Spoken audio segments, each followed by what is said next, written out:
Hello everyone and welcome back to the channel, and today I'm going to show you how to private your YouTube shorts.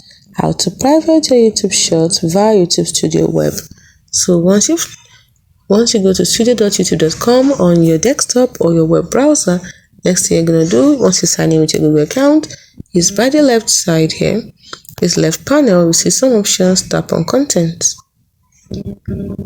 or you click on content, and once you're there, you scroll down and choose shorts, not videos, you choose shorts. So now you're going to have access to your shorts, and you can see those that you've published and those that are drafts. Now you go for those that you've published. I want to make it private, so let's say I want to make this particular one private.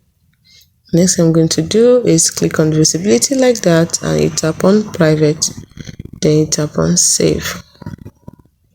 So now you can see this particular video is private. Under visibility is where you tap. So hope you found this video helpful.